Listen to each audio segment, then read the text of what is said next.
more you begin to investigate what we think we understand, where we came from, what we think we're doing, the more you begin to see we've been lied to.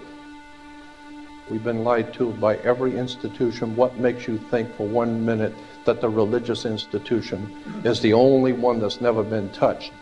The religious institutions of this world are at the bottom of the dirt. The religious institutions in this world are put there by the same people who gave you your government, your corrupt education, who set up your international banking cartels, because our masters don't give a damn about you or your family. All they care about is what they have always cared about, and that's controlling the whole damn world. We have been misled away from the true and divine presence in the universe that men have called God. I don't know what God is, but I know what He isn't. And unless and until you are prepared to look at the whole truth, and wherever it may go, whoever it may lead to, if you want to look the other way, or if you want to play favorites, then somewhere along the line you're going to find out you're messing with divine justice. The more you educate yourself, the more you understand where things come from, the more obvious things become, and you begin to see lies everywhere. You have to know the truth and seek the truth, and the truth will set you free.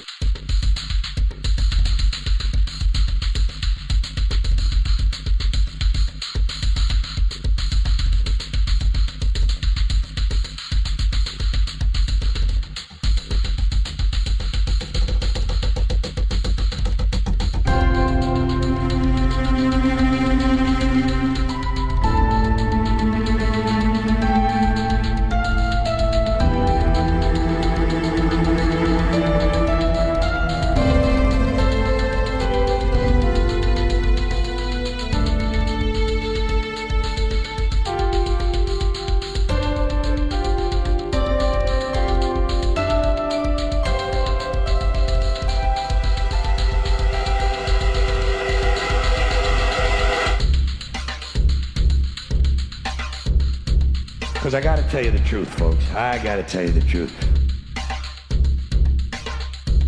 When it comes to bullshit, big time, major league bullshit, you have to stand in awe of the all-time champion of false promises and exaggerated claims, religion. Think about it. Religion has actually convinced people that there's an invisible man living in the sky who watches everything you do every minute of every day. And the invisible man has a special list of 10 things he does not want you to do. And if you do any of these 10 things, he has a special place full of fire and smoke and burning and torture and anguish where he will send you to live and suffer and burn and choke and scream and cry forever and ever till the end of time.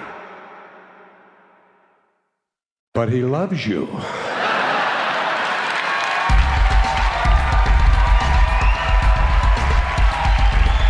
loves you. He loves you and he needs money. He always needs money. He's all powerful, all perfect, all knowing, and all wise. Somehow, just can't handle money. Religion takes in billions of dollars, they pay no taxes, and they always need a little more.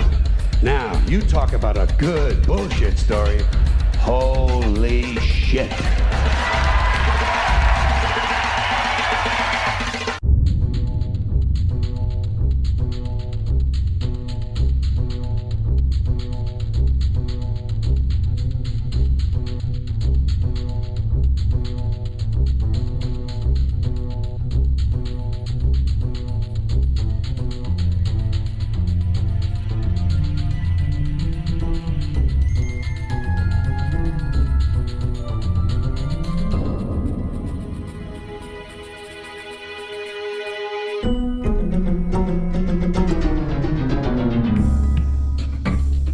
This is the sun. As far back as 10,000 BC, history is abundant with carvings and writings reflecting people's respect and adoration for this object. And it is simple to understand why, as every morning the sun would rise, bringing vision, warmth, and security, saving man from the cold, blind, predator-filled darkness of night. Without it, the cultures understood, the crops would not grow, and life on the planet would not survive. These realities made the sun the most adorned object of all time. Likewise, they were also very aware of the stars. The tracking of the stars allowed them to recognize and anticipate events which occurred over long periods of time, such as eclipses and full moons. They in turn cataloged celestial groups into what we know today as constellations. This is the cross of the zodiac, one of the oldest conceptual images in human history. It reflects the sun as it figuratively passes through the 12 major constellations over the course of a year. It also reflects the 12 months of the year, the 4 seasons, and the solstices and equinoxes. The term zodiac relates to the fact that constellations were anthropomorphized or personified as figures or animals. In other words, the early civilizations did not just follow the sun and stars, they personified them with elaborate myths involving their movements and relationships.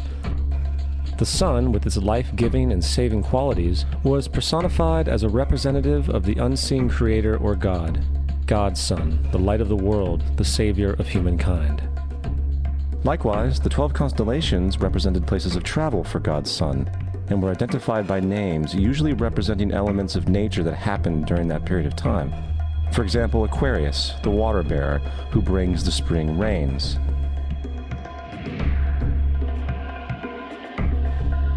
This is Horus. He is the sun god of Egypt of around 3000 BC. He is the sun anthropomorphized, and his life is a series of allegorical myths involving the sun's movement in the sky. From the ancient hieroglyphics in Egypt, we know much about this solar messiah. For instance, Horus, being the sun or the light, had an enemy known as Set, and Set was the personification of the darkness, or night. And, metaphorically speaking, every morning Horus would win the battle against Set, while in the evening Set would conquer Horus and send him into the underworld. It is important to note that dark versus light, or good versus evil, is one of the most ubiquitous mythological dualities ever known, and is still expressed on many levels to this day. Broadly speaking, the story of Horus is as follows. Horus was born on December 25th of the Virgin Isis Mary. His birth was accompanied by a star in the east, which, in turn, 3 kings followed to locate and adorn the newborn Savior. At the age of 12, he was a prodigal child teacher, and at the age of 30, he was baptized by a figure known as Anup, and thus began his ministry. Horus had 12 disciples he traveled about with, performing miracles such as healing the sick and walking on water. Horus was known by many gestural names such as the Truth, the Light, God's Anointed Son, the Good Shepherd, the Lamb of God, and many others. After being betrayed by Typhon, Horus was crucified, buried for 3 days, and thus resurrected. These attributes of Horus, whether original or not, seem to permeate many cultures of the world, for many other gods are found to have the same general mythological structure. Attis of Phrygia, born of the Virgin Nana on December 25th, crucified, placed in a tomb, and after 3 days was resurrected. Krishna of India, born of the Virgin Devaki, with a star in the east signaling his coming. He performed miracles with his disciples, and, upon his death, was resurrected. Dionysius of Greece, born of a virgin on December 25th, was a traveling teacher who performed miracles such as turning water into wine. He was referred to as the King of Kings, God's only begotten Son, the Alpha and Omega, and many others. And, upon his death, he was resurrected. Mithra of Persia, born of a virgin on December 25th, he had 12 disciples and performed miracles, and upon his death was buried for 3 days and thus resurrected. He was also referred to as the Truth, the Light, and many others. Interestingly, the sacred day of worship of Mithra was Sunday. The fact of the matter is, there are numerous saviors from different periods from all over the world which subscribe to these general characteristics. The question remains, why these attributes? Why the virgin birth on December 25th? Why dead for 3 days in the inevitable resurrection? Why 12 disciples or followers? To find out, let's examine the most recent of the solar messiahs. Jesus Christ was born of the Virgin Mary on December 25th in Bethlehem. His birth was announced by a star in the east, which 3 kings or magi followed to locate and adorn the new Savior. He was a child teacher at 12, and at the age of 30 he was baptized by John the Baptist, and thus began his ministry. Jesus had 12 disciples, which he traveled about with, performing miracles such as healing the sick, walking on water, raising the dead. He was also known as the King of Kings, the Son of God, the Light of the World, the Alpha and Omega, the Lamb of God, and many, many others. After being betrayed by his disciple Judas and sold for 30 pieces of silver, he was crucified, placed in a tomb, and after 3 days was resurrected and ascended into heaven. First of all, the birth sequence is completely astrological. The star in the east is Sirius, the brightest star in the night sky, which, on December 24th, aligns with the 3 brightest stars in Orion's belt. These 3 bright stars in Orion's belt are called today what they were called in ancient times, the 3 kings. And the 3 kings and the brightest star, Sirius, all point to the place of the sunrise on December 25th. This is why the 3 kings follow the star in the east, in order to locate the sunrise, the birth of the sun.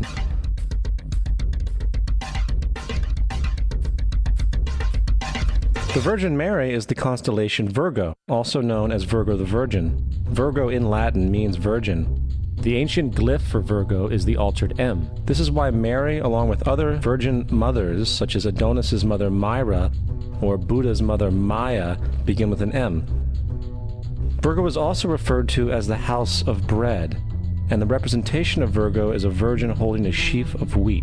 This house of bread and its symbol of wheat represents August and September, the time of harvest. In turn, Bethlehem, in fact, literally translates to house of bread. Bethlehem is thus a reference to the constellation Virgo, a place in the sky, not on earth. There's another very interesting phenomenon that occurs around December 25th, or the winter solstice. From the summer solstice to the winter solstice, the days become shorter and colder. And from the perspective of the northern hemisphere, the sun appears to move south and get smaller and more scarce. The shortening of the days and the expiration of the crops when approaching the winter solstice symbolize the process of death to the ancients. It was the death of the sun. And by December 22nd, the sun's demise was fully realized, for the sun, having moved south continually for 6 months, makes it to its lowest point in the sky. Here a curious thing occurs. The sun stops moving south, at least perceivably, for 3 days. And during this 3-day pause, the sun resides in the vicinity of the Southern Cross, or Crux, constellation. And after this time, on December 25th, the sun moves 1 degree, this time north, foreshadowing longer days, warmth, and spring. And thus it was said, the sun died on the cross, was dead for 3 days, only to be resurrected or born again. This is why Jesus and numerous other sun gods share the crucifixion, 3-day death, and resurrection concept. It is the sun's transition period before it shifts its direction back into the northern hemisphere, bringing spring and thus salvation. However, they did not celebrate the resurrection of the sun until the spring equinox, or Easter. This is because at the spring equinox, the sun officially overpowers the evil darkness, as daytime thereafter becomes longer in duration than the night, and the revitalizing conditions of spring emerge. Now, probably the most obvious of all the astrological symbolism around Jesus regards the 12 disciples. They are simply the 12 constellations of the zodiac, which Jesus, being the sun, travels about with. In fact, the number 12 is replete throughout the Bible.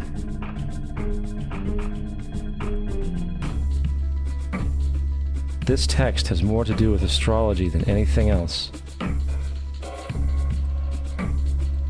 Coming back to the cross of the zodiac, the figurative life of the sun, this was not just an artistic expression or tool to track the sun's movement.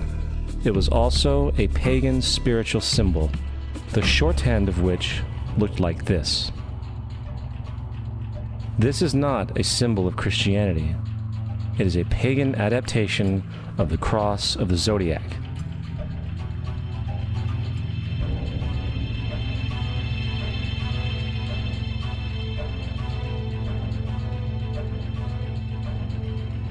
This is why Jesus in early occult art is always shown with his head on the cross, for Jesus is the Son of God, the light of the world, the risen Savior who will come again, as it does every morning, the glory of God who defends against the works of darkness as he is born again every morning and can be seen coming in the clouds up in heaven with his crown of thorns or sun rays.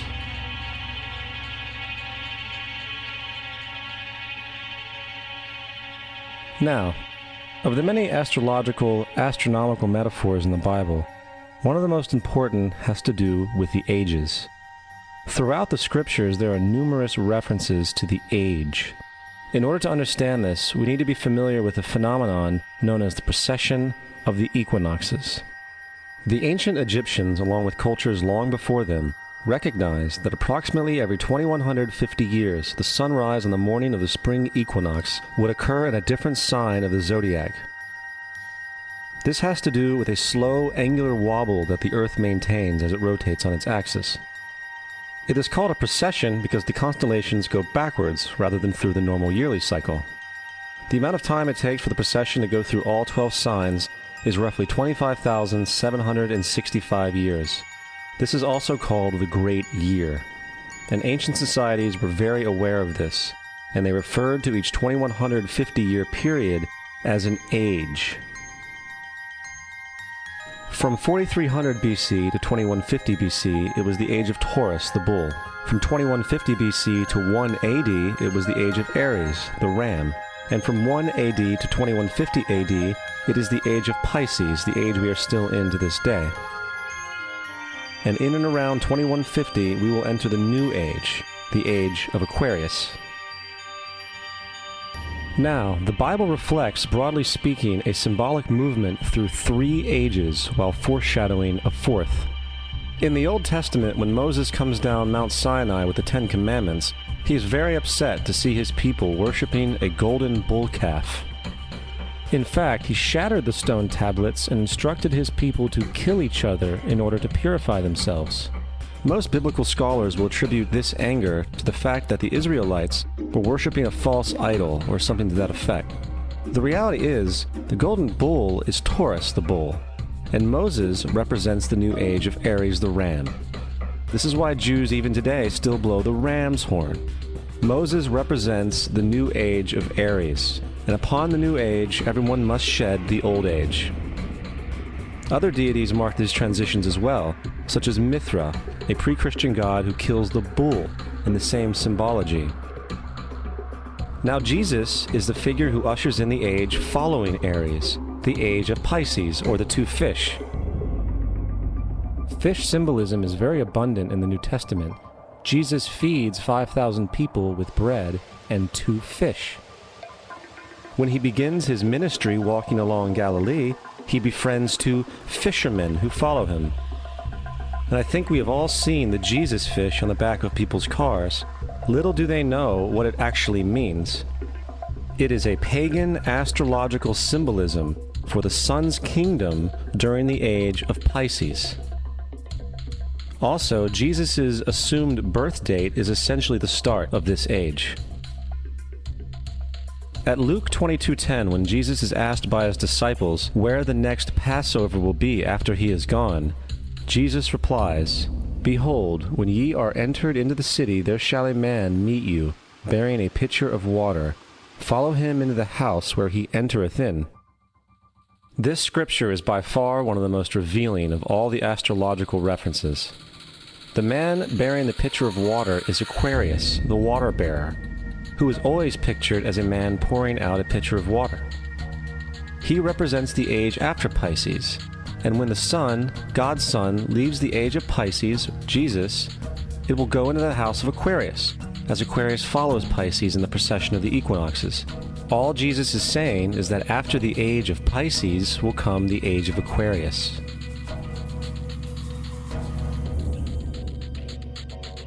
Now, we have all heard about the end times and the end of the world. The cartoonish depictions in the book of Revelation aside, the main source of this idea comes from Matthew 28:20, where Jesus says, "I will be with you even to the end of the world."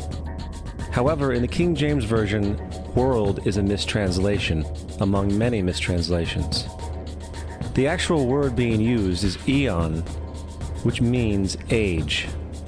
I will be with you even to the end of the age, which is true, as Jesus' solar Piscean personification will end when the sun enters the age of Aquarius. The entire concept of end times and the end of the world is a misinterpreted astrological allegory. Let's tell that to the approximately 100 million people in America who believe the end of the world is coming. Furthermore, the character of Jesus being a literary and astrological hybrid is most explicitly a plagiarization of the Egyptian sun god Horus. For example, inscribed about 3,500 years ago on the walls at the Temple of Luxor in Egypt are images of the Annunciation, the Immaculate Conception, the birth, and the adoration of Horus. The images begin with Thoth announcing to the Virgin Isis that she will conceive Horus, then Neph, the Holy Ghost, impregnating the Virgin, and then the virgin birth and the adoration. This is exactly the story of Jesus' miracle conception. In fact, the literary similarities between the Egyptian religion and the Christian religion are staggering.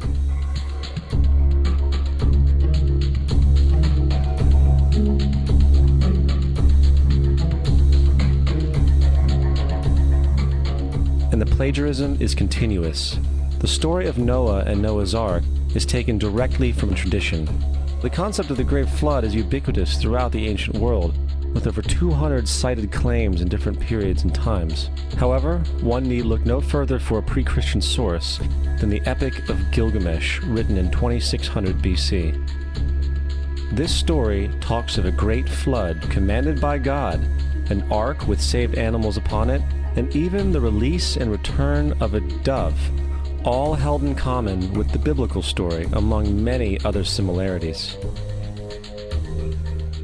And then there is the plagiarized story of Moses. Upon Moses' birth, it is said that he was placed in a reed basket and set adrift in a river in order to avoid infanticide. He was later rescued by a daughter of royalty and raised by her as a prince. This baby in a basket story was lifted directly from the myth of Sargon of Akkad of around 2250 BC. Sargon was born, placed in a reed basket in order to avoid infanticide, and set adrift in a river. He was in turn rescued and raised by Aki, a royal midwife. Furthermore, Moses is known as the lawgiver, the giver of the Ten Commandments, the Mosaic Law. However, the idea of a law being passed from God to a prophet up on a mountain is also a very old motif. Moses is just another lawgiver in a long line of lawgivers in mythological history. In India, Manu was the great lawgiver. In Crete, Minos ascended Mount Dicta, where Zeus gave him the sacred laws, while in Egypt there was Meses, who carried stone tablets and upon them the laws of God were written. Manu, Minos, Meses, Moses. And as far as the Ten Commandments, they are taken outright from spell 125 in the Egyptian Book of the Dead. What the Book of the Dead phrased, "I have not stolen," became "thou shalt not steal." "I have not killed," became "thou shalt not kill." "I have not told lies," became "thou shalt not bear false witness," and so forth. In fact, the Egyptian religion is likely the primary foundational basis for the Judeo-Christian theology.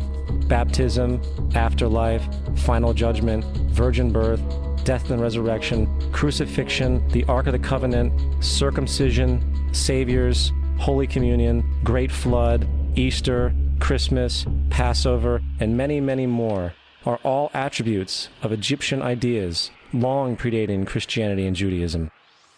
Justin Martyr, one of the first Christian historians and defenders, wrote, "When we say that he, Jesus Christ, our teacher, was produced without sexual union, was crucified and died and rose again and ascended into heaven, we propound nothing different from what you believe regarding those who you esteem sons of Jupiter.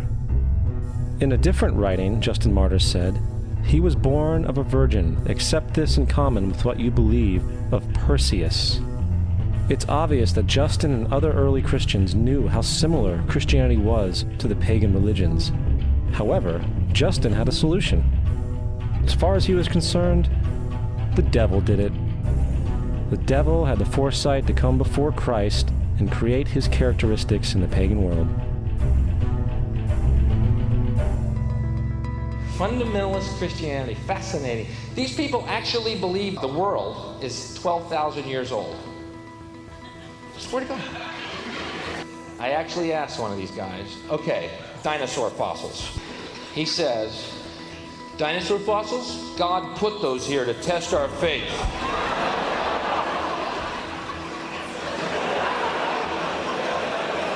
I think God put you here to test my faith, dude.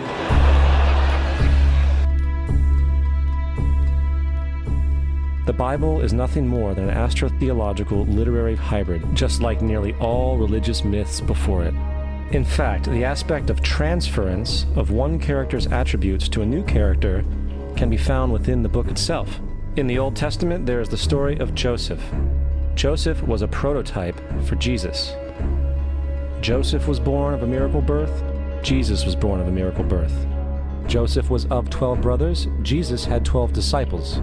Joseph was sold for 20 pieces of silver. Jesus was sold for 30 pieces of silver. Brother Judah suggests the sale of Joseph. Disciple Judas suggests the sale of Jesus. Joseph began his work at the age of 30. Jesus began his work at the age of 30. The parallels go on and on. Furthermore, is there any non-biblical historical evidence of any person living with the name Jesus, the son of Mary, who traveled about with 12 followers, healing people and the like? There are numerous historians who lived in and around the Mediterranean, either during or soon after the assumed life of Jesus. How many of these historians document this figure? Not one. However, to be fair, that doesn't mean defenders of the historical Jesus haven't claimed the contrary. 4 historians are typically referenced to justify Jesus' existence. Pliny the Younger, Suetonius, and Tacitus are the first 3. Each one of their entries consists of only a few sentences at best, and only referred to Christus or the Christ, which in fact is not a name but a title. It means the Anointed One. The 4th source is Josephus, and this source has been proven to be a forgery for hundreds of years. Sadly, it is still cited as truth. You would think that a guy who rose from the dead and ascended into heaven for all eyes to see and performed the wealth of miracles acclaimed to him would have made it into the historical record. It didn't, because once the evidence is weighed, there are very high odds that the figure known as Jesus did not even exist.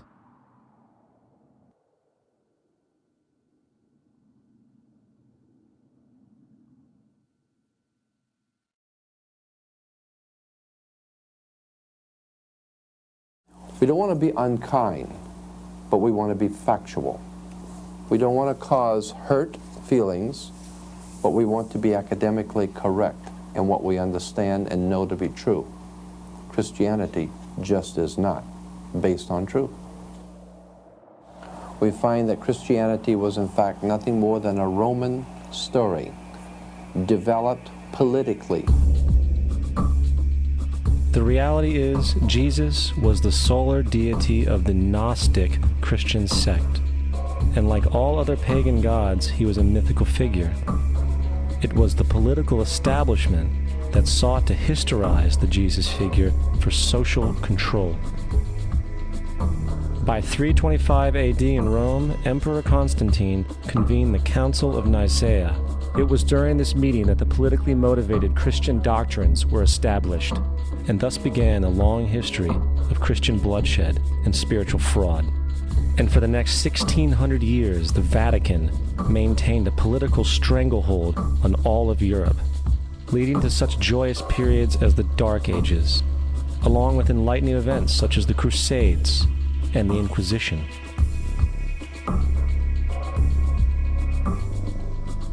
Christianity, along with all other theistic belief systems, is the fraud of the age. It serves to detach the species from the natural world, and likewise each other. It supports blind submission to authority. It reduces human responsibility to the effect that God controls everything, and in turn awful crimes can be justified in the name of a divine pursuit. And most importantly, it empowers those who know the truth, but use the myth to manipulate and control societies. The religious myth is the most powerful device ever created and serves as the psychological soil upon which other myths can flourish.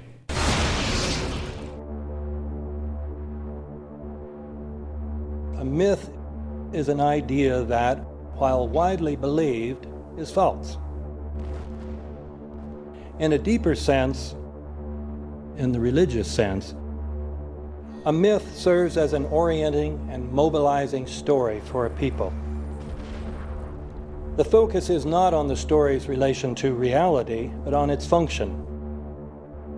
A story cannot function unless it is believed to be true in the community or the nation.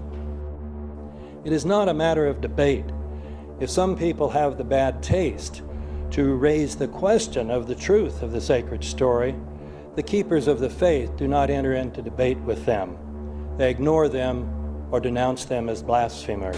It is wrong, blasphemous, and sinful for you to suggest, imply, or help other people come to the conclusion that the U.S. government killed 3,000 of its own citizens.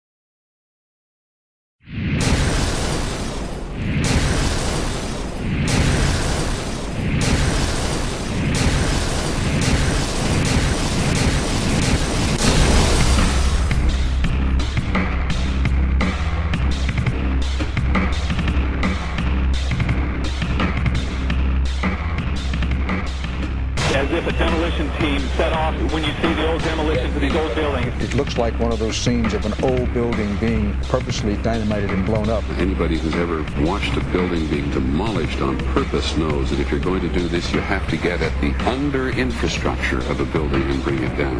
The way the structure is collapsing, this was the result of something that was planned. It's not accidental that the first tower just happened to collapse and then the second tower just happened to collapse in exactly the same way.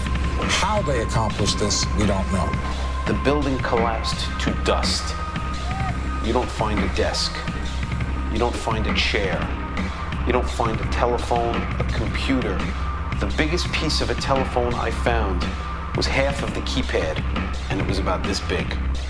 What happened to the concrete? The concrete was pulverized from river to river. There was dust, powder, 2-3 inches thick.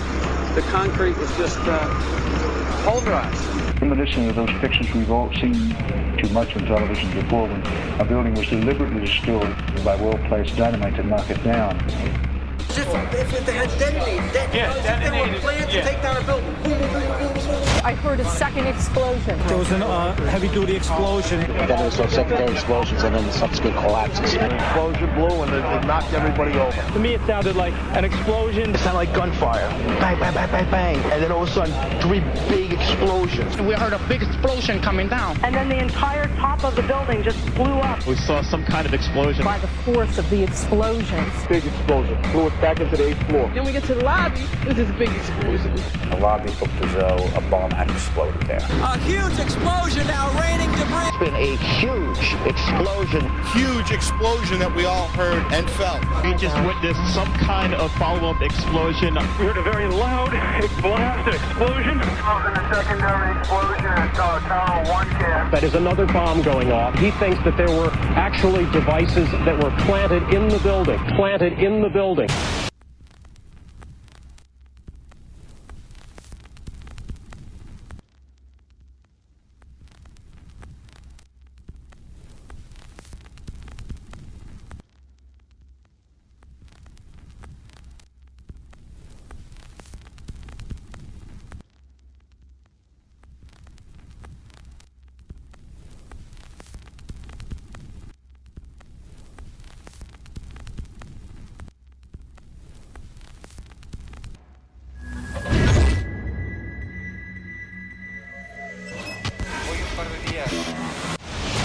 I don't think anybody could have predicted that they would try to use an airplane as a missile, a hijacked airplane as a missile. Nobody in our government, at least, and I don't think the prior government that could envision flying airplanes into buildings. No specific threat involving really domestic operation or involving what happened, obviously, the city's airliner and so forth. There were no warning signs that I'm aware of. USA Today reports that in the 2 years before the attacks on September the 11th, NORAD conducted exercises using hijacked airliners as weapons. And one target was the World Trade Center.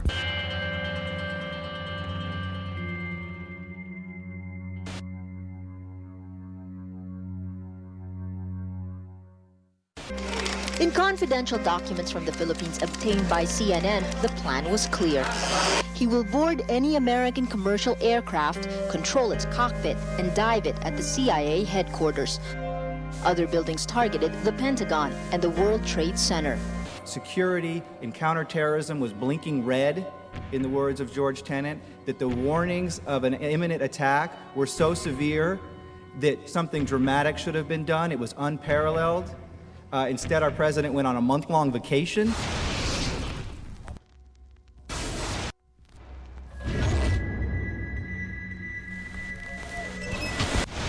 The head of Pakistani intelligence at the ISI, Mahmoud Ahmed, requested Omar Sheikh to wire $100,000 to Mohammed Atta, who was the lead hijacker.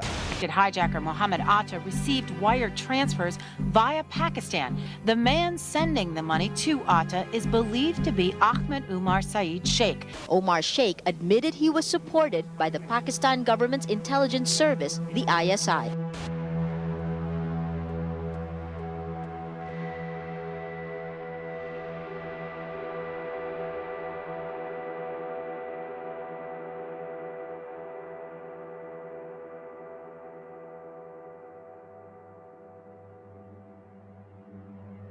Although we are told that 4 or 5 of the alleged hijackers were on each of the flights. If so, their names should have been on the flight manifests. But the flight manifests that have been released contain neither the names of the alleged hijackers nor any Arab names whatsoever. We know that the men who were supposedly the hijackers had their houses, cars, credit cards paid for by the U.S. government. They were, in truth, agents. Evidence was also apparently planted. The passport of one of the hijackers on Flight 11 was allegedly found in the rubble. Goes through the fireball, through the side of the plane, and comes down the ground unscathed. But something happened. For 6 months, they reported they had this passport. Boy, we've got it, we've got the proof. And then the guy stood up and was alive. Several of these 19 men are still alive.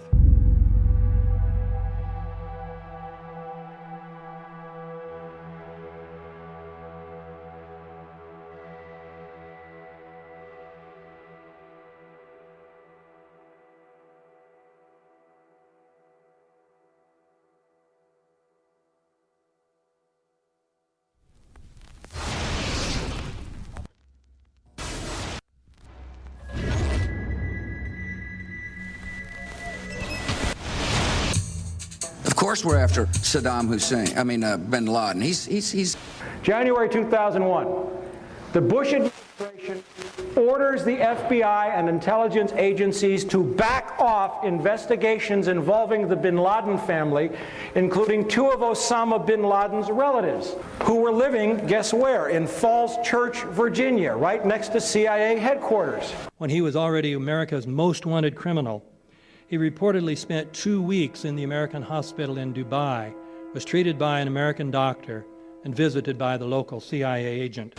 We have not seen one piece of evidence that links Osama bin Laden directly to the planning stages of September 11th. This failure to provide proof was later said to be unnecessary because bin Laden, in a video allegedly found in Afghanistan, admitted responsibility for the attacks. This confession is now widely cited as proof. But the man in this video has darker skin, fuller cheeks, and a broader nose than the Osama bin Laden of all other videos. We again seem to have planted evidence.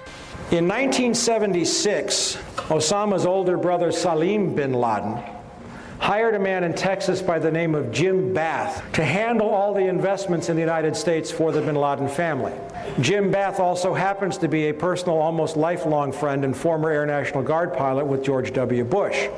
The connections between the Bushes and the bin Ladens become much more clear when George Herbert Walker Bush made trips to Saudi Arabia in 1998 and 2000 to meet with the bin Laden family on behalf of a company called the Carlyle Group.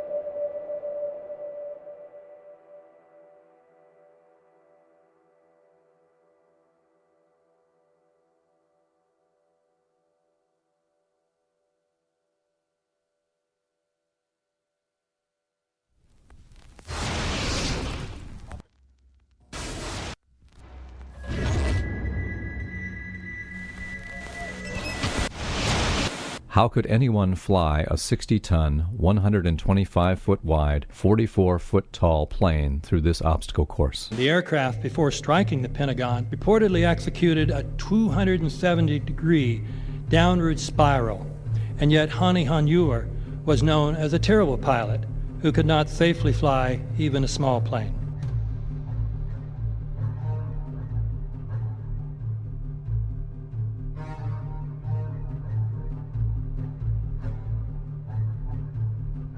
No seats, no luggage, no bodies.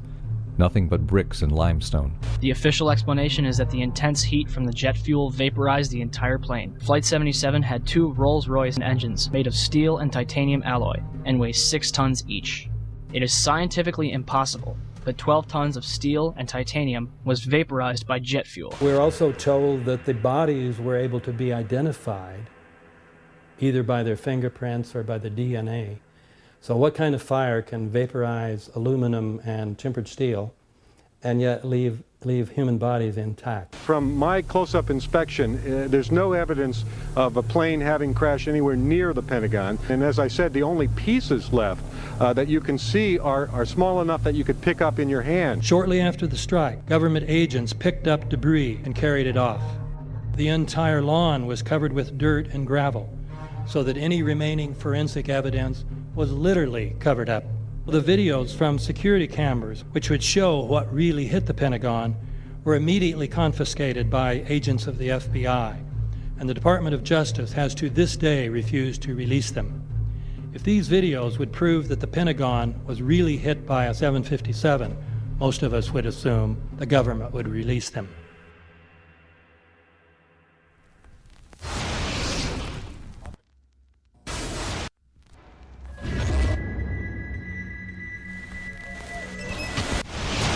It looks like there's nothing there except for a hole in the ground. Basically, that's right. The only thing you could see from where we were was a big gouge in the earth and some broken trees. We could see some people walking around in the area, but from where we could see, there wasn't much left. Any large pieces of debris at all? No, there was nothing that you could distinguish that a plane had crashed there.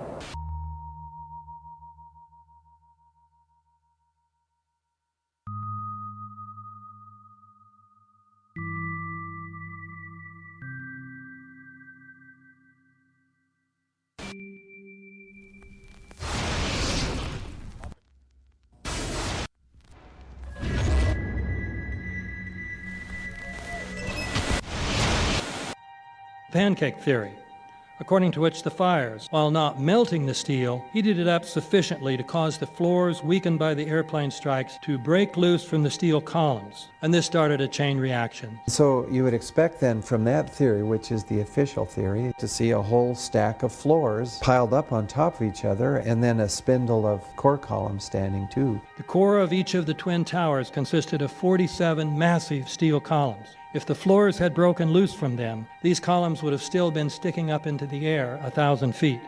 The plane did not cut all those core columns.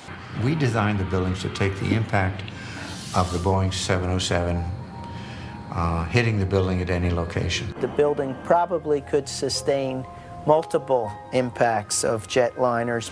That the plane flew straight into the building. Through him, right. Yeah. So you're saying that the building was actually designed to cope with a hole like that and still survive? Yeah, it was. If you had dropped, say, a billiard ball From the top of the World Trade Center, 110 floors up there, it would have taken 8 to 10 seconds to hit the ground, encountering no resistance whatsoever. The Twin Towers came down in nearly free-fall speed. 200,000 tons of steel shatters and explodes outwards over 500 feet. This means that floors shattered at an average rate of about 10 floors per second. There is no scenario for a pancake effect of buildings falling that allows them to fall at the rate of free fall. Now what can do that? What can move mass out of the way? Explosives.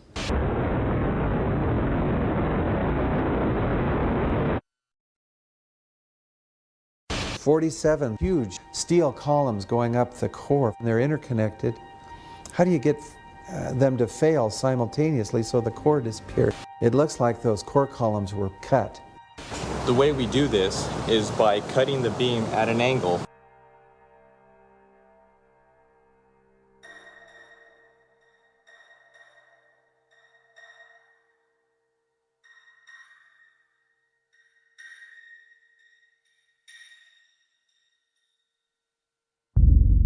I started looking at the molten metal. All three buildings, both towers in the rubble, in the basement areas, and Building 7, there's these pools of molten metal.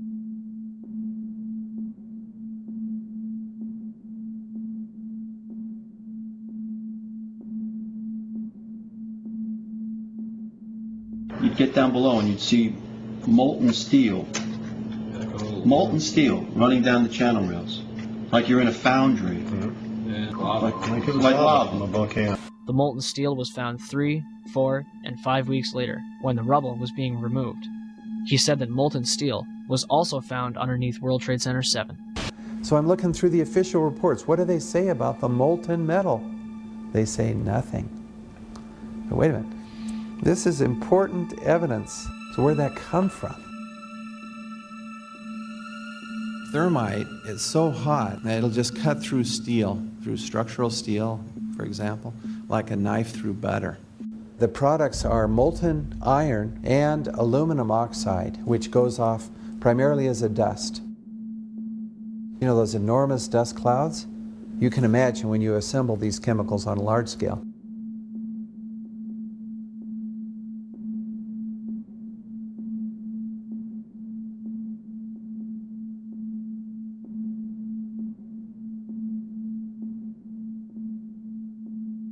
Molten metal pools under both towers after they collapsed, and Building 7. Now, Building 7 wasn't even hit by a jet.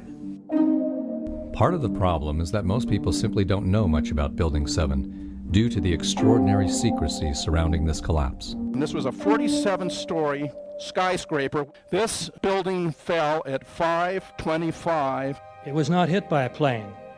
This building had fires on only 2 or 3 floors. And it was brought down by what we know was a controlled demolition. Demolitions, they look just like that. You know, a kink in the middle, and then that building just comes straight down, almost at free fall speed. They first blow one of the central columns so the building falls in on itself. Building 7 had a classic crimp or wedge. Its central column was blown out first, so it didn't structurally damage buildings just a few feet away from it.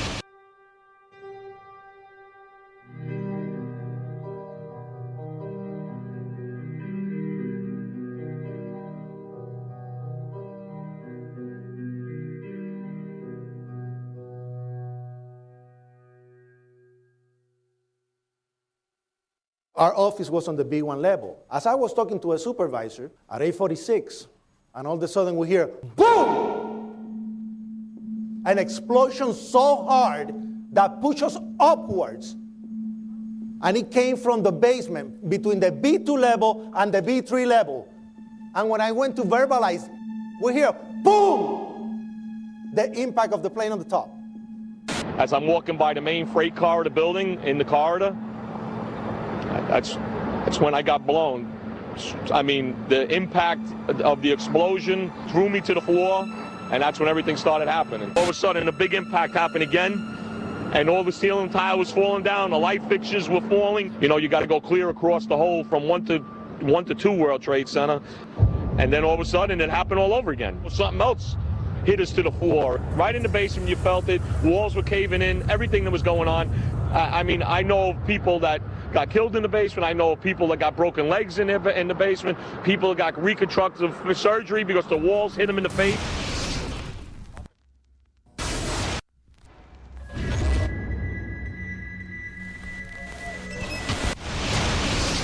According to standard operating procedure, if an FAA flight controller notices anything that suggests a possible hijacking, the controller is to contact a superior. If the problem cannot be fixed within about a minute, the superior is to ask NORAD, the North American Aerospace Command, to send up or scramble jet fighters to find out what is going on. NORAD then issues the scramble order to the nearest Air Force base with fighters on alert.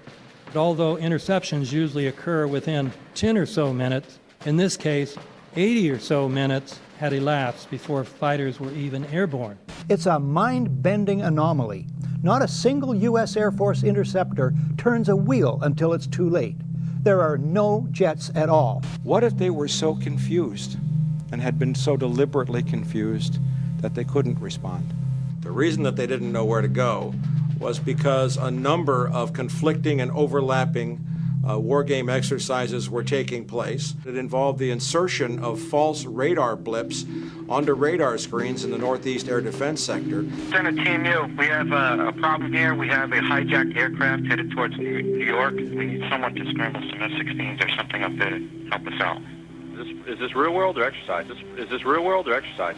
There was another exercise, Vigilant Warrior, which was in fact, according to a NORAD source, a live-fly hijack drill being conducted at the same time. With only 8 available fighter aircraft, and they have to be dispatched in pairs, they were dealing with as many as 22 possible hijacks on the day of 9/11, and they couldn't separate the war game exercises from the actual hijacks.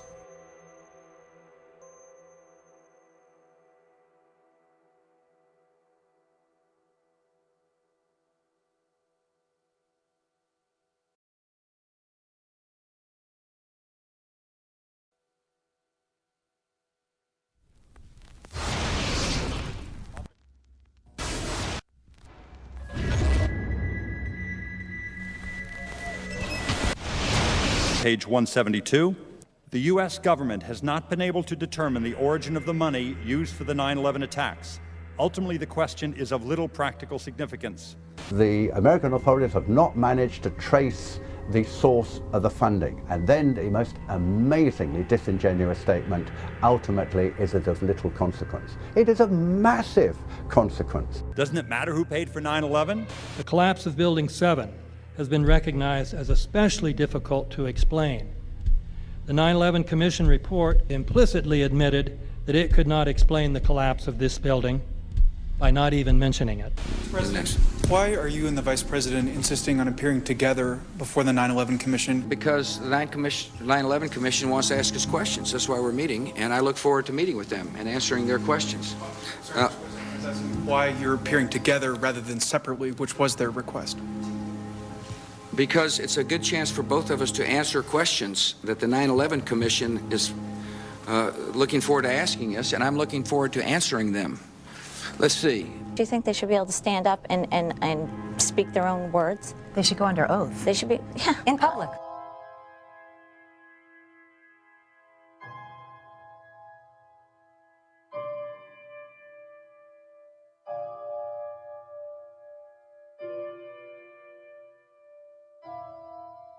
Don't you think that the families deserve to have a transcript or to be able to see what you Adam, said? you asked me that question yesterday.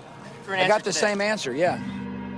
The final report was a unanimous report. That means that if there was a single commissioner who had any objection about anything, that fact would be dropped from the report. We have found out that he not only served on the transition team of the Bush administration, that he was a person who wrote a draft memo for the setup of the Bush administration's National Security Council, that he was an individual who wrote the preemptive war strategy that was eventually used for the war in Iraq, that he is a close friend of Condoleezza Rice's. We want him to resign. There is literally nothing in the 9/11 report that the Bush administration did not approve of. We can understand, therefore, why the Commission, under Zelikow's leadership, would have ignored all the evidence that would point to the truth, that 9/11 was a false flag operation intended to authorize the doctrines and funds needed for a new level of imperial mobilization.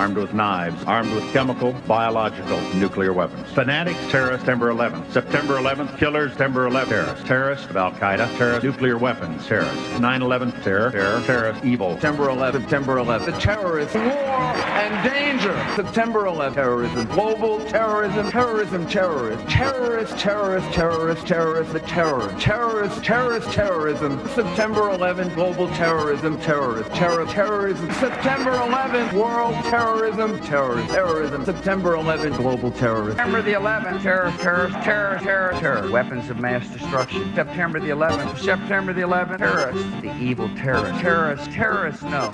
Terrorism. The words are hypnotically repeated. Terrorism, terrorist, terrorist threat, and of course, believed to be linked to Al-Qaeda. But it's the so-called war on terrorism that's in our faces practically 24/7 as the inescapable focus of our existence. One day, our grandchildren will look back on this time and ask, how was the war on terror won? The entire U.S. ruling class, ruling elite, comes to see terrorism as the preferred means, indeed the only means, to provide social cohesion, to provide an enemy image for the society to keep it together. According to neocon theory from Carl Schmitt, you have to have an enemy image in order to have a society. It's a very dangerous thing because now it means that the entire social order, the political parties, intellectual life, politics in general, all based on a monstrous myth.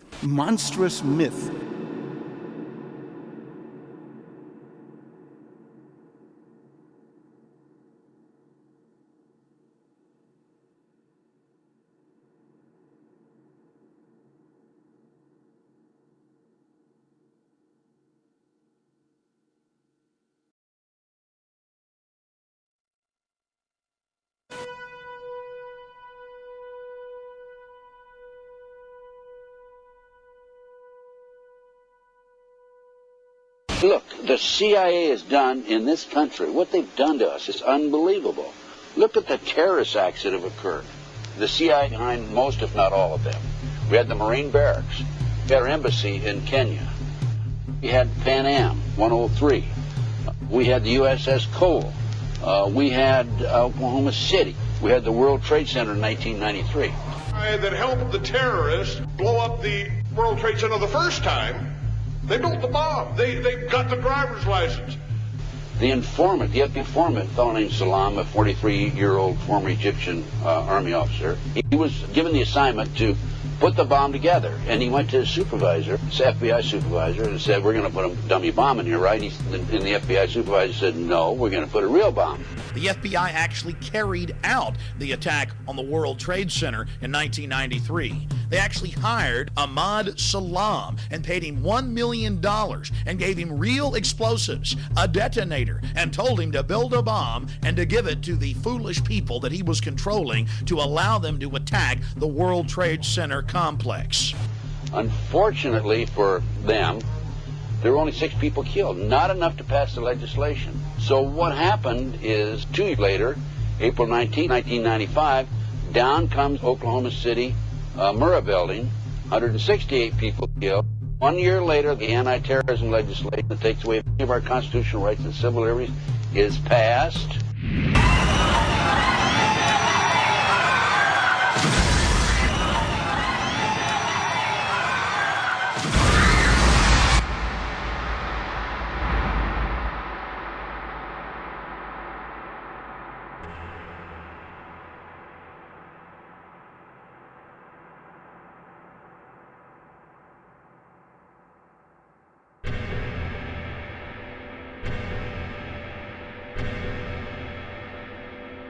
Because at 9:30 this morning, we were actually running an exercise for over a company of 1,000 people in London, based on simultaneous bombs going off precisely at the railway stations that happened this morning. So I still have the hairs on the back of my neck standing upright. To get this quite straight, you were running an exercise to see how you would cope with this, and it happened while you were running the exercise? Precisely.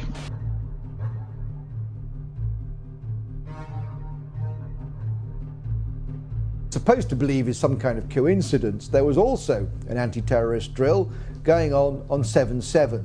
And again, just like 9/11, they were talking about attacks on the same targets, the same kind of tube stations, and exactly the same time as the actual attack happened, providing some kind of cover for what must be operations orchestrated in some way by the state.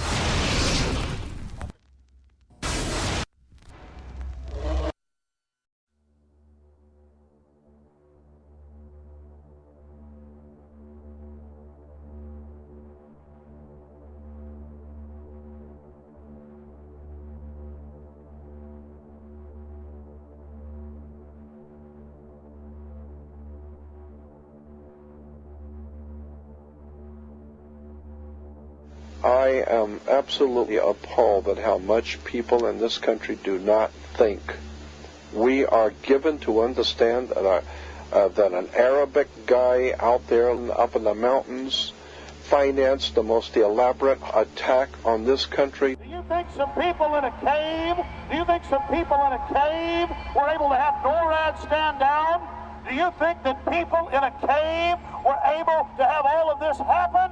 And when I think about how many Americans were killed in New York City, and believing as I do that this thing was a setup job, this is a textbook operation that Nazis used, and they've used it over and over again. America has been suckered in one more time.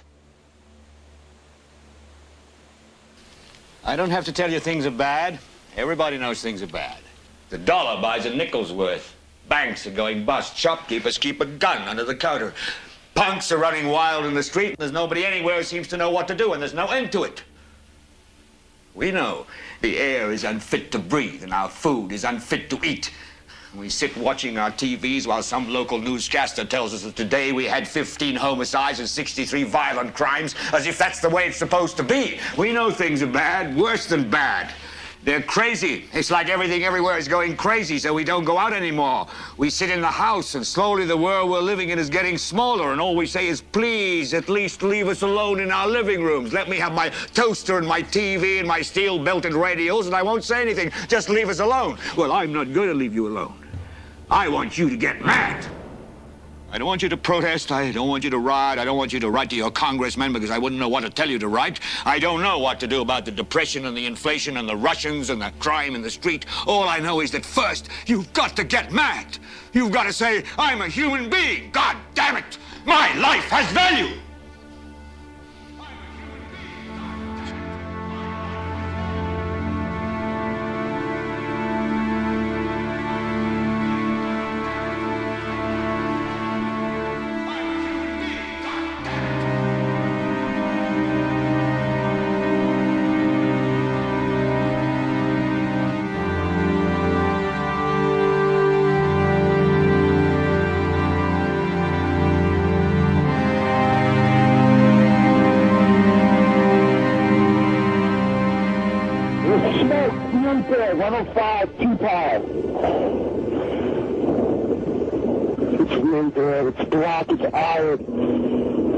My wife thinks I'm all right. I called her and said I was leaving the building. I was fine, and I'm banged. To three of us, 2 broken windows. Oh, God!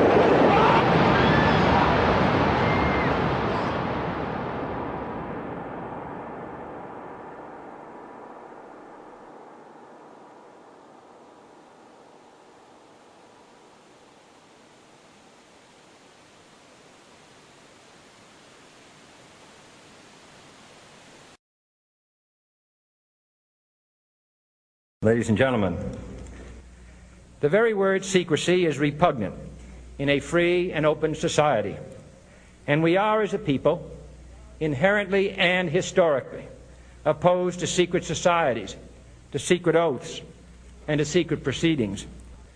For we are opposed around the world by a monolithic and ruthless conspiracy that relies primarily on covert means for expanding its sphere of influence, on infiltration instead of invasion, on subversion instead of elections, on intimidation instead of free choice.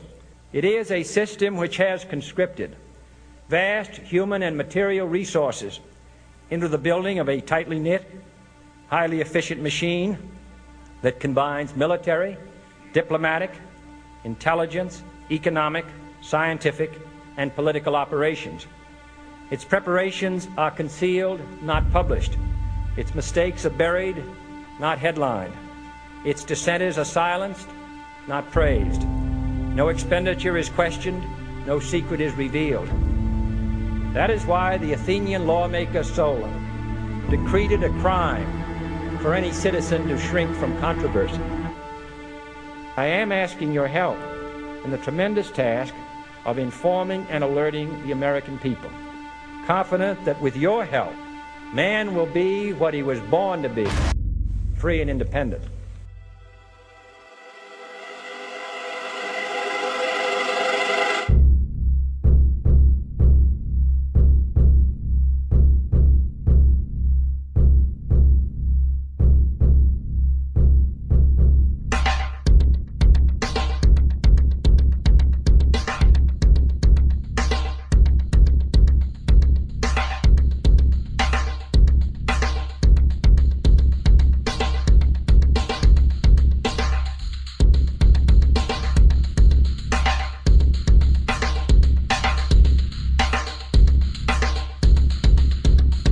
In 1775, the American Revolutionary War began as the American colonies sought to detach from England and its oppressive monarchy.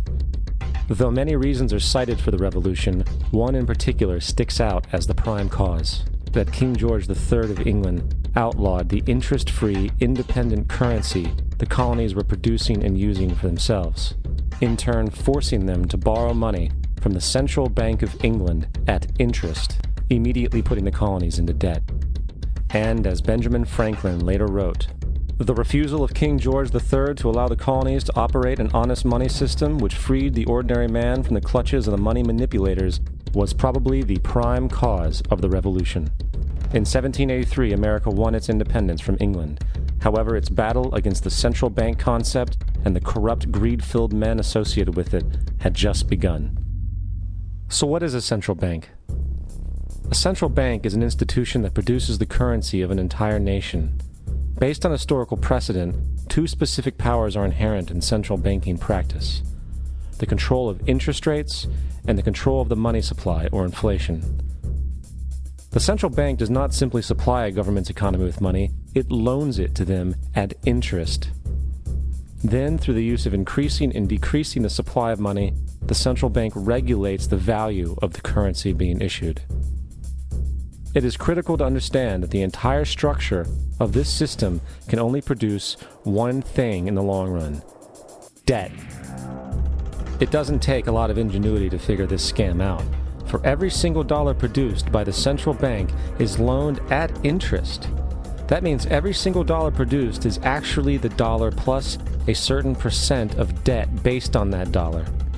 And since the central bank has the monopoly over the production of the currency for the entire country, and they loan each dollar out with immediate debt attached to it, where does the money to pay for the debt come from? It can only come from the central bank again, which means the central bank has to perpetually increase its money supply to temporarily cover the outstanding debt created, which in turn, since that new money is loaned out at interest as well, creates even more debt. The end result of this system without fail is slavery, for it is impossible for the government and thus the public to ever come out of the self-generating debt. The founding fathers of this country were well aware of this.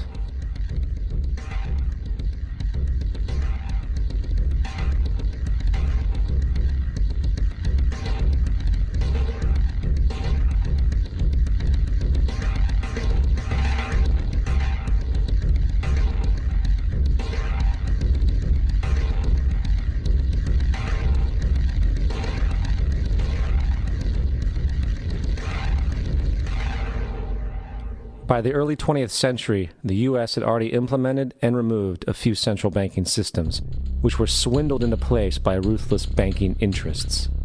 At this time, the dominant families in the banking and business world were the Rockefellers, the Morgans, the Warburgs, the Rothschilds. And in the early 1900s, they sought to push once again legislation to create another central bank. However, they knew the government and public were very weary of such an institution, so they needed to create an incident to affect public opinion. So, J.P. Morgan, publicly considered a financial luminary at the time, exploited his mass influence by publishing rumors that a prominent bank in New York was insolvent or bankrupt. Morgan knew this would cause mass hysteria, which would affect other banks as well. And it did. The public, in fear of losing their deposits, immediately began mass withdrawals. Consequently, the banks were forced to call in their loans, causing the recipients to sell their property, and thus a spiral of bankruptcies, repossessions, and turmoil emerged. Putting the pieces together a few years later, Frederick Allen of Life magazine wrote, "The Morgan interests took advantage to precipitate the panic, guiding it shrewdly as it progressed." Unaware of the fraud, the Panic of 1907 led to a congressional investigation headed by Senator Nelson Aldrich, who had intimate ties to the banking cartels and later became part of the Rockefeller family through marriage. The commission, led by Aldrich, recommended a central bank should be implemented so a panic like 1907 could never happen again. This was the spark the international bankers needed to initiate their plan. In 1910, a secret meeting was held at a J.P. Morgan estate on Jekyll Island off the coast of Georgia. It was there that the central banking bill called the Federal Reserve Act was written. This legislation was written by bankers, not lawmakers. This meeting was so secretive, so concealed from government and public knowledge that the 10 or so figures who attended disguised their names when en route to the island. After this bill was constructed, it was then handed over to their political frontman, Senator Nelson Aldrich, to push through Congress. And in 1913, with heavy political sponsorship by the bankers, Woodrow Wilson became president, having already agreed to sign the Federal Reserve Act in exchange for campaign support. And 2 days before Christmas, when most of Congress was at home with their families, the Federal Reserve Act was voted in, and Wilson in turn made it law. Years later, Woodrow Wilson wrote, in regret,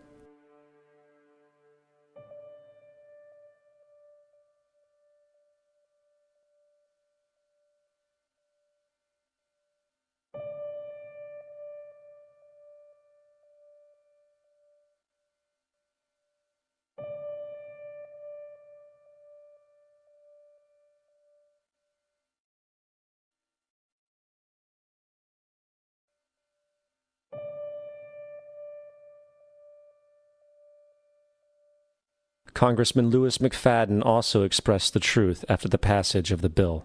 A world banking system was being set up here, a superstate controlled by international bankers, acting together to enslave the world for their own pleasure. The Fed has usurped the government. Now, the public was told that the Federal Reserve System was an economic stabilizer, and inflation and economic crises were a thing of the past. Well, as history has shown, nothing is further from the truth. The fact is, the international bankers now had a streamlined machine to expand their personal ambitions. It's alive! It's alive! It's alive! For example, from 1914 to 1919, the Fed increased the money supply by nearly 100%, resulting in extensive loans to small banks and the public. Then, in 1920, the Fed called in mass percentages of the outstanding money supply, thus resulting in the supporting banks having to call in huge numbers of loans, and, just like 1907, bank runs, bankruptcy, and collapse occurred. Over 5,400 competitive banks outside of the Federal Reserve System collapsed, further consolidating the monopoly of the small group of international bankers. Privy to this crime, Congressman Lindbergh stepped up and said in 1921, "Under the Federal Reserve Act, panics are scientifically created.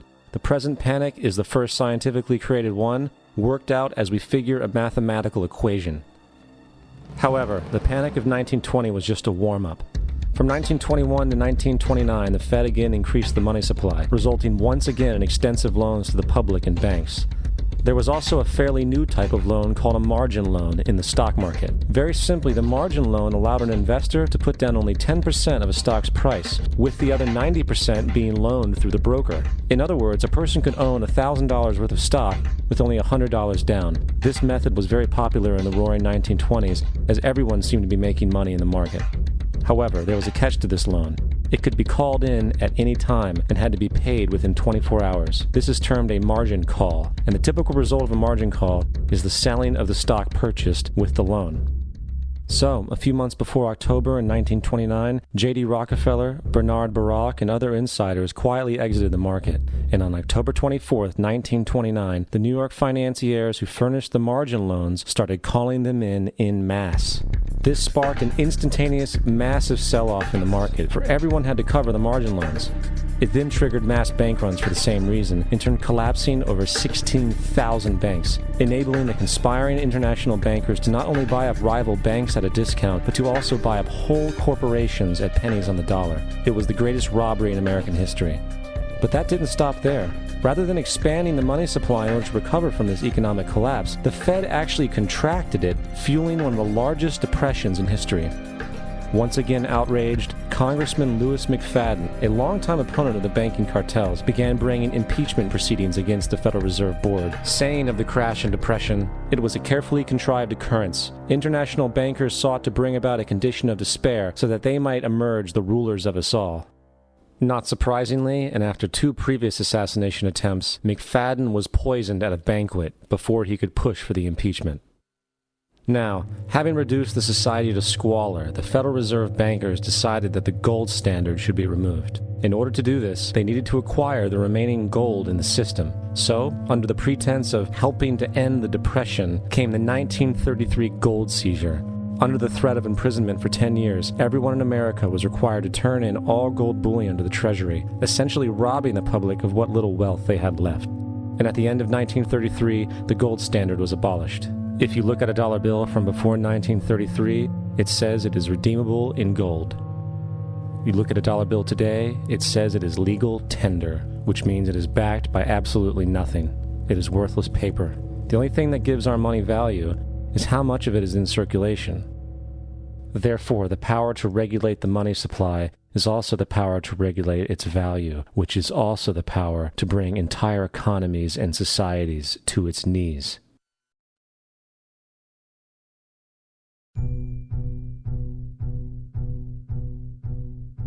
It's important to clearly understand, the Federal Reserve is a private corporation. It is about as Federal Express.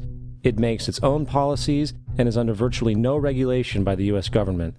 It is a private bank that loans all the currency at interest to the government, completely consistent with the fraudulent central banking model that the country sought to escape from when it declared independence in the American Revolutionary War.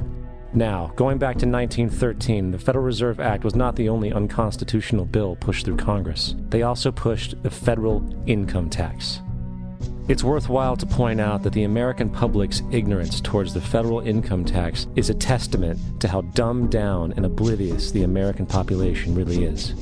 First of all, the federal income tax is completely unconstitutional, as it is a direct, unapportioned tax. All direct taxes have to be apportioned to be legal based on the Constitution. Secondly, the required number of states in order to ratify the amendment to allow the income tax was never met, and this has even been cited in modern court cases.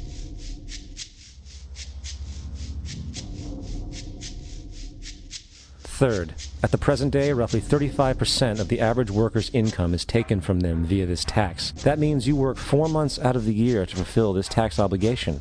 And guess where that money goes? It goes to pay the interest on the currency being produced by the fraudulent Federal Reserve Bank, a system that does not have to exist at all. The money you make working 4 months out of the year goes almost literally into the pockets of the international bankers who own the private Federal Reserve Bank. And fourth, even with the fraudulent government claim as to the legality of the income tax, there is literally no statute, no law in existence that requires you to pay this tax, period. I really expected that, of course there's a law that you can point to in the law book, the code, that requires you to file a tax return. Of course there is. I was at that point where I couldn't find the statute that clearly made a person liable, at least not me and most people I know. And I had no choice in my mind except to resign. Based on the research that I did throughout the year 2000 and that I'm still doing, I have not found that law. I've asked Congress, we've asked a lot of people in the IRS commissioners, helpers. They can't answer, because if they answer, the American people are going to know that this whole thing is a fraud. I haven't filed an federal income tax return since I left. I have not filed a tax return since 1999. the income tax is nothing less than the enslavement of the entire country. Now, the control of the economy and the perpetual robbery of wealth is only one side of the Rubik's Cube the bankers hold in their hands. The next tool for profit and control is war. Since the inception of the Federal Reserve in 1913, a number of large and small wars have commenced. The three most pronounced were World War I, World War II, and Vietnam. World War I. In 1914, European wars broke out centered around England and Germany. The American public wanted nothing to do with the war. In turn, President Woodrow Wilson publicly declared neutrality. However, under the surface, the U.S. administration was looking for any excuse it could find to enter it. In a noted observation by Secretary of State William Jennings, the large banking interests were deeply interested in the World War because of the wide opportunities for large profits. It's important to understand that the most lucrative thing that can happen for the international bankers is war, for it forces the country to borrow even more money from the Federal Reserve Bank at interest. Woodrow Wilson's top advisor and mentor was Colonel Edward House, a man with intimate connections with the international bankers who wanted in the war. In a documented conversation between Colonel House, Wilson's advisor, and Sir Edward Grey, the Foreign Secretary of England, regarding how to get America into the war, Grey inquired, "What will Americans do if Germans sink an ocean liner with American passengers on board?" House responded, "I believe that a flame of indignation would sweep the United States, and that by itself would be sufficient to carry us into war." So, on May 7, 1915, on essentially the suggestion of Sir Edward Grey, a ship called the Lusitania was deliberately sent into German-controlled waters, where German military vessels were known to be. And, as expected, German U-boats torpedoed the ship, exploding stored ammunition, killing 1,200 people. To further understand the deliberate nature of this setup, the German embassy actually put advertisements in the New York Times telling people that if they boarded the Lusitania, they did so at their own risk, as such a ship sailing from America to England through the war zone would be liable to destruction. In turn, and as anticipated, the sinking of the Lusitania caused a wave of anger among the American population, and America entered the war a short time after. The First World War caused 323,000 American deaths. J.D. Rockefeller made $200 million off of it. Not to mention the war cost about $30 billion for America, most of which was borrowed from the Federal Reserve Bank at interest, furthering the profits of the international bankers. World War II. On December 7, 1941, Japan attacked the American fleet at Pearl Harbor, triggering our entry into that war. President Franklin D. Roosevelt declared the attack was a day that will live in infamy. A day of infamy indeed, but not because of the alleged surprise attack on Pearl Harbor.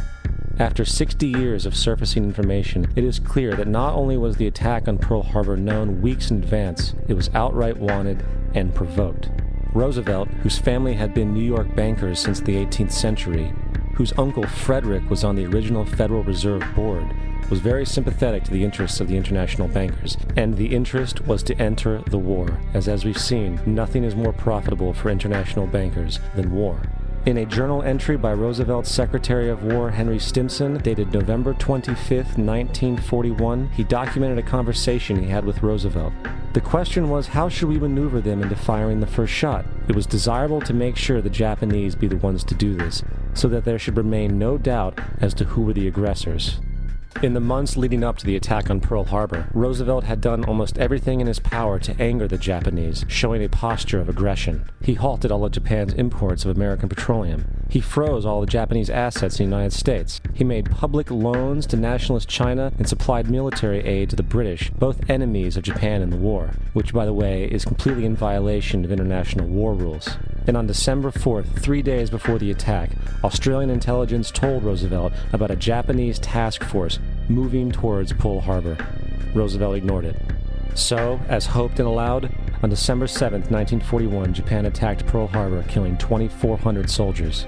Before Pearl Harbor, 83% of the American public wanted nothing to do with the war. After Pearl Harbor, 1 million men volunteered for the war. It is important to note, Nazi Germany's war effort was largely supported by two organizations, one of which was called IG Farben. IG Farben produced 84% of Germany's explosives, and even the Zyklon B used in the concentration camps to kill millions. One of the unspoken partners of I.G. Farben was J.D. Rockefeller's Standard Oil Company in America. In fact, the German Air Force could not operate without a special additive patented by Rockefeller's Standard Oil. The drastic bombing of London by Nazi Germany, for example, was made possible by a $20 million sale of fuel to I.G. Farben by the Rockefeller Standard Oil Company. This is just one small point on the topic of how American business funded both sides of World War II. One other treasonous organization worth mentioning is the Union Banking Corporation of New York City. Not only did it finance numerous aspects of Hitler's rise to power, along with actual materials during the war, it was also a Nazi money laundering bank, which was eventually exposed for having millions of dollars of Nazi money in its vaults. The Union Banking Corporation of New York was eventually seized for violations of the Trading with the Enemy Act. Guess who the director and vice president of the Union Bank was? Prescott Bush, our current president's grandfather, and of course our former president's father. Keep that in mind when considering the moral and political dispositions of the Bush family. Vietnam. The United States' official declaration of war on North Vietnam in 1964 came after an alleged incident involving 2 U.S. destroyers being attacked by North Vietnamese PT boats in the Gulf of Tonkin. This was known as the Gulf of Tonkin incident. This single situation was the catalytic pretext for massive troop deployment and full-fledged warfare. One problem, however, the attack on the U.S. destroyers by Vietnamese PT boats never happened. It was a completely staged event to have an excuse to enter the war. Former Secretary of Defense Robert McNamara stated years later that the Gulf of Tonkin incident was a mistake, while many other insiders and officers have come forward, relaying that it was a contrived farce, a complete lie. Once in the war, it was business as usual. In October 1966, President Lyndon Johnson lifted trading restrictions on the Soviet bloc, knowing full well that the Soviets were providing upwards of 80% of North Vietnam's war supplies. Consequently, Rockefeller interests financed factories in the Soviet Union, which the Soviets used to manufacture military equipment and send it to North Vietnam. However, the funding of both sides of this conflict was only one side of the coin. In 1985, Vietnam's rules of engagement were declassified. This detailed what American troops were and were not allowed to do in the war. It included absurdities like North Vietnamese anti-aircraft missile systems could not be bombed until they were known to be fully operational. No enemy could be pursued once they crossed the border of Laos or Cambodia. And most revealing of all, the most critical strategic targets were not allowed to be attacked unless initiated by high military officials. Apart from these imposed ludicrous limitations, North Vietnam was informed of these restrictions and therefore could base entire strategies around the limitations of the American forces. This is why the war went on so long. And the bottom line is this: the Vietnam War was never meant to be won, just sustained. This war for profit resulted in 58,000 American deaths and 3 million dead Vietnamese. So, where are we now? September 11th was the jumpstart for what is now an accelerated agenda by the ruthless elite. It was a staged war pretext no different than the sinking of the Lusitania, the provoking of Pearl Harbor, and the Gulf of Tonkin lie. In fact, if 9/11 wasn't a planned war pretext, it would be an exception to the rule. It has been used to launch 2 unprovoked illegal wars, one against Iraq and one against Afghanistan. However, 9/11 was a pretext for another war as well, the war against you.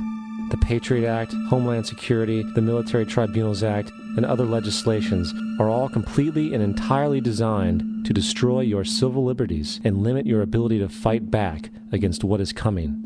Currently in the United States, unannounced to most brainwashed Americans, your home can be searched without a warrant, without you being home. You can in turn be arrested with no charges revealed to you, detained indefinitely with no access to a lawyer, and legally tortured, all under the suspicion that you might be a terrorist. If you need a painted picture of what is happening in this country, let's recognize how history repeats itself. In February 1933, Hitler staged a false flag attack, burning down his own German parliament building, the Reichstag, and blamed it on communist terrorists. Within the next few weeks, he passed the Enabling Act, which completely eradicated the German Constitution, destroying people's liberties. He then led a series of preemptive wars, all justified to the German people as necessary to maintaining Homeland Security.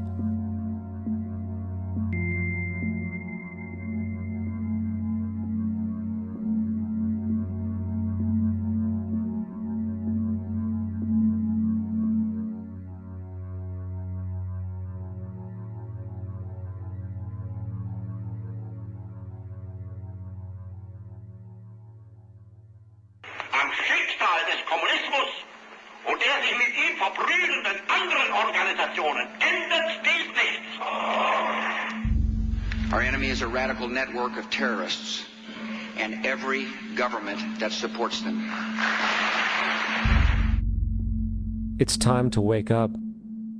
The people in power go out of their way to make sure that you are perpetually misled and manipulated. The majority's perception of reality, especially in the political arena, is not their own. It is shrewdly imposed upon them without them even knowing it. For example, the public at large actually believes the invasion of Iraq is going badly, as sectarian violence doesn't seem to stop. What the public fails to see is that the destabilization of Iraq is exactly what the people behind the government want. This war is to be sustained so the region can be divided up, domination of the oil maintained, continual profits reaped for the defense contractors, and most importantly, permanent military bases established to be used as a launching pad against other oil-bearing, non-conforming countries such as Iran and Syria. For further implication that the civil war and destabilization is purely intentional, in 2005, 2 elite British SAS officers were arrested by Iraqi police after being caught driving around in their car shooting at civilians while dressed up as Arabs. After being arrested and taken to a jail in Basra, the British Army immediately requested the release of these men. When the Basra government refused, British tanks came in and physically broke out the men from the Basra prison. If you wish to destroy an area, how do you do it? Well, there are 2 ways. You can go in there and bomb it and so forth, but that is not very efficient. What you do is you try to get the people in that area to kill each other and to destroy their own territory, their own farms. And that's what's been done in that area. The way in which you destroy an opponent is get him to destroy himself by dividing his ranks against one another. Then you feed both sides. You have agents feeding both sides, inflaming both sides. And they kill each other off. And it's time that some of us woke up to this reality to understand that people who try to maintain empires and create empires do it by manipulating the people they're trying to conquer. You might want to ask yourself why the entire culture is utterly saturated with mass media entertainment from all sides, while the educational system in America continues its stupefying downward slide since the U.S. government decided to take over and subsidize the public school system. What your government pays for, it gets. When we understand that, then we look at government-financed institutions of education and see the kind of students and the kind of education that's being turned out by these government-financed schools. Logic will tell you that if what is being turned out in those schools was not in accord with what the state and the federal government wanted, then it would change it. The bottom line is that the government is getting what they have ordered. They do not want your children to be educated. They do not want you to think too much. That is why our country and our world has become so proliferated with entertainments, mass media, television shows, amusement parks, drugs, alcohol, and every kind of entertainment to keep the human mind entertained, so that you don't get in the way of important people by doing too much thinking. You had better wake up and understand that there are people who are guiding your life and you don't even know it. We're in a lot of trouble because you people and 62 million other Americans are listening to me right now, because less than 3% of you people read books. Because less than 15% of you read newspapers. Because the only truth you know is what you get over this tube. Right now, there is an entire generation that never knew anything that didn't come out of this tube. This tube is the gospel, the ultimate revelation. This tube can make or break presidents, popes, prime ministers. This tube is the most awesome goddamn force in the whole godless world. And woe is us if it ever falls into the hands of the wrong people. And when the largest company in the world controls the most awesome goddamn propaganda force in the whole godless world, who knows what shit will be peddled for truth on this network. So you listen to me. Listen to me. Television is not the truth. Television is a goddamn amusement park. Television is a circus, a carnival, a traveling troupe of acrobats, storytellers, dancers, singers, jugglers, sideshow freaks, lion tamers, and football players. We're in the boredom-killing business. But you people sit there day after day, night after night, all ages, colors, creeds. We're all you know. You're beginning to believe the illusions we're spinning here. You're beginning to think that the tube is reality and that your own lives are unreal. You do whatever the tube tells you. You dress like the tube. You eat like the tube. You raise your children like the tube. You even think like the tube. This is mass madness, you maniacs. In God's name, you people are the real thing. We are the illusion. The last thing the men behind the curtain want is a conscious, informed public capable of critical thinking, which is why a continually fraudulent zeitgeist is output via religion, the mass media, and the educational system. They seek to keep you in a distracted, naive bubble, and they are doing a damn good job of it. In 2005, an arrangement between Canada, Mexico, and the United States was made. This arrangement, unannounced to the public, unregulated by Congress, merges the United States, Mexico, and Canada into one entity, erasing all borders. It's called the North American Union, and you might want to ask yourself why you've never heard of this.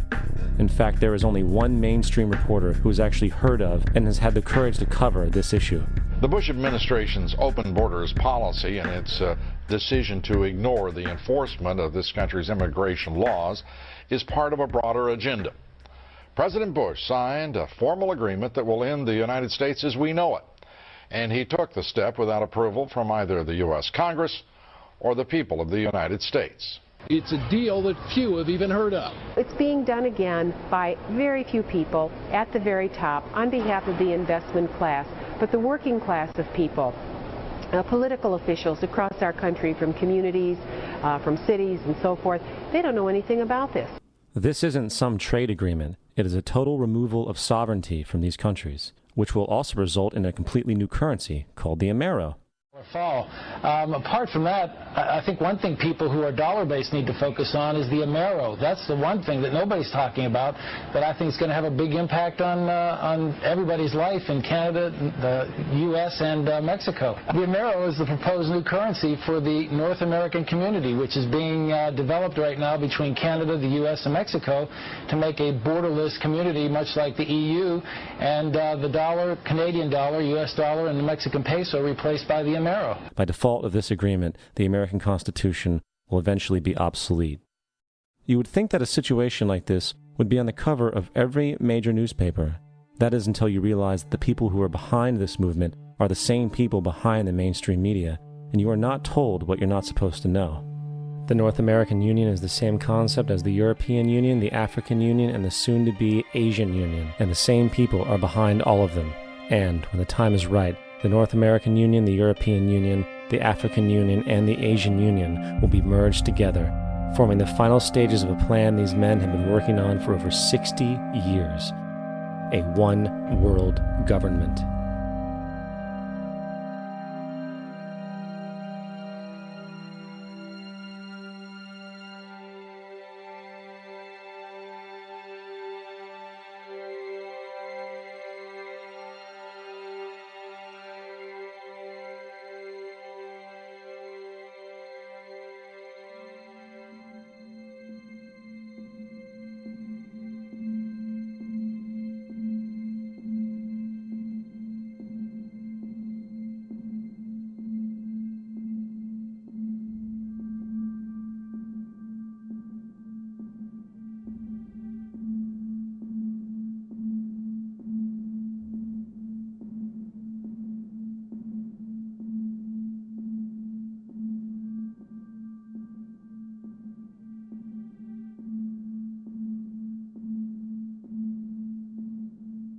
One bank, one army, one center of power. And if we have learned anything from history, it is that power corrupts, and absolute power corrupts absolutely. This is Aaron Russo, a filmmaker and former politician. To his left is Nicholas Rockefeller of the infamous Rockefeller banking and business dynasty. After maintaining a close friendship with Nicholas Rockefeller, Aaron eventually ended the relationship, appalled by what he had learned about the Rockefellers and their ambitions. I got a call one day from an attorney woman I knew, and she said, would you like to meet one of the Rockefellers? I said, sure, I'd love to. And we became friends, and he began to divulge a lot of things to me. So he said to me one night, he said that there's going to be an event there, and out of that event, you're going to see we're going to go into Afghanistan, so we can run pipelines from the Caspian Sea. We're going to go into Iraq to take the oil and establish a base in the Middle East, and we're going to go into Venezuela and try and get rid of Chavez. And the first two they've accomplished. Chavez they didn't accomplish. And he said you're going to see guys going into caves looking for looking for people that they're never going to find. You know, he was laughing about the fact that you have this war on terror. There's no real enemy. He's talking about how by having this war on terror, you can never win it because it's an eternal war. And so you can always keep taking people's liberties away. And I said, how are you going to convince people that this war is real? He said, but the media can convince everybody it's real. I mean, you know, it's just that you keep talking about things. You keep saying it over and over and over again, and eventually people believe it. You know, you created the Federal Reserve in 1913 through lies. You create 9/11, which is another lie. Through 9/11, then you're fighting a war on terror, and now all of a sudden you go into Iraq, which was another lie, and now they're going to do Iran. You know, and it's all one thing leading to another, leading to another, leading to another. Now, I would say to them, what are you doing this for? What's the point of this thing? You have all the money in the world you ever want. You have all the power. I said, you know, you're hurting people. It's not a good thing. And he would say, what do you care about the people for? Take care of yourself and you take care of your family. And then I said to him, what are the ultimate goals here? He said, the ultimate goal is to get everybody in this world chipped with the RFID chip and have all money be on those chips and everything on those chips. And if anybody wants to protest what we do or violate what we want, we just turn off their chip. That's right, microchipped. In 2005, Congress, under the pretense of immigration control and the so-called war on terrorism, passed the Real ID Act, under which it is projected by May 2008, you will be required to carry around a federal identification card, which includes on it a scannable barcode with your personal information.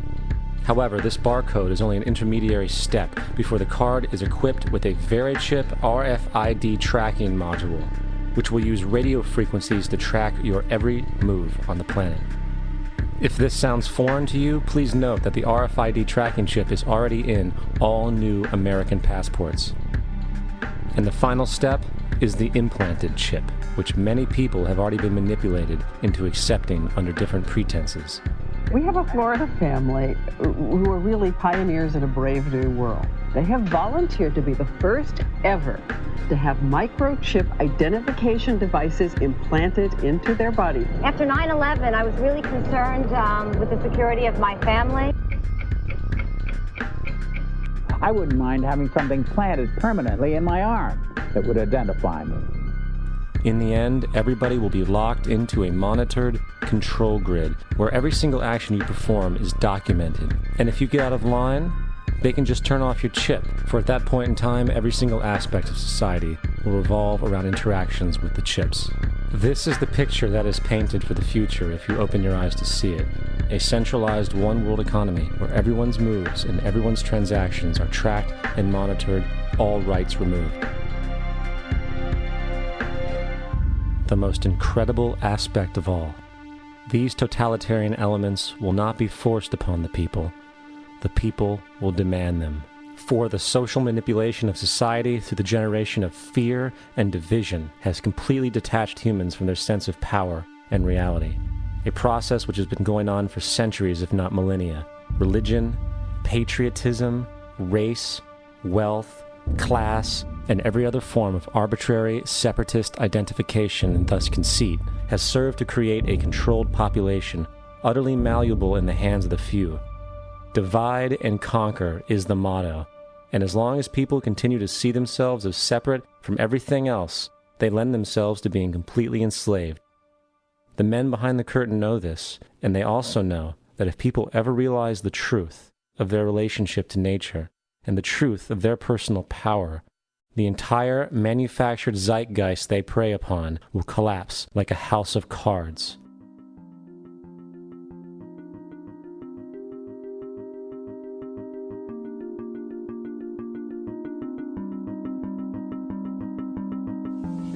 The whole system that we live in drills into us that we're powerless, that we're weak, that our society is evil, that it's crime-ridden, etc., and so forth. It's all a big, fat lie. We are powerful, beautiful, extraordinary. There is no reason why we cannot understand who we truly are, where we are going. There is no reason why the average individual cannot be fully empowered. We are incredibly powerful beings. You know, I think I spent 30 years of my life, in the first 30, trying to become something. I wanted to become good at things. I wanted to become good at tennis. I wanted to become good at school and grades and everything I kind of viewed in that perspective. I'm not okay the way I am, but if I got good at things, I realized that I had the game wrong. The game was to find out what I already was. Find out what I already was.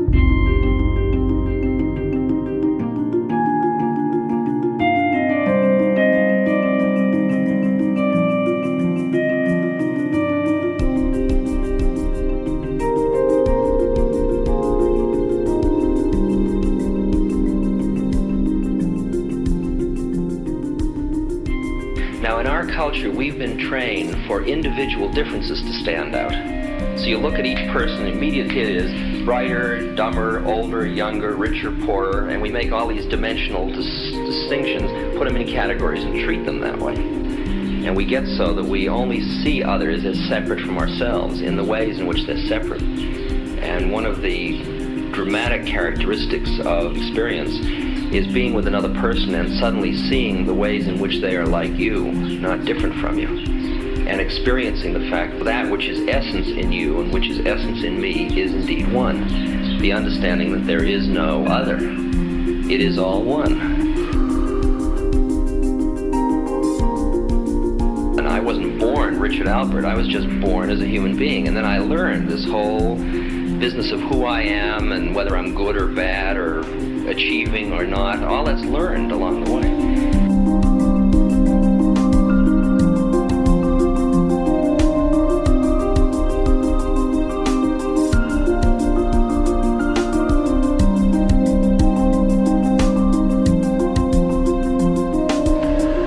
The old appeals to racial, sexual, and religious chauvinism, to rabid nationalist fervor, are beginning not to work. A new consciousness is developing which sees the earth as a single organism and recognizes that an organism at war with itself is doomed.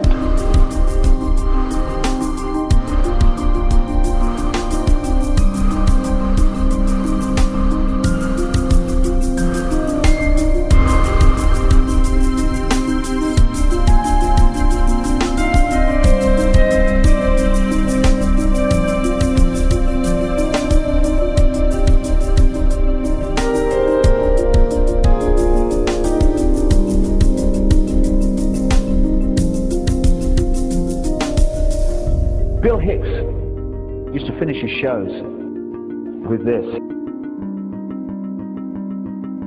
Life's like a ride in an amusement park. And when you go on it, you think it's real, because that's how powerful our minds are. And the ride goes up and down and round and round. It has thrills and chills, and it's very brightly colored. And it's very loud, and it's fun for a while. Some have been on the ride for a long time, and they begin to question, is this real, or is this just a ride? And other people have remembered, and they come back to us and they say, hey, don't worry. Don't be afraid ever, because this is just a ride. And we kill those people.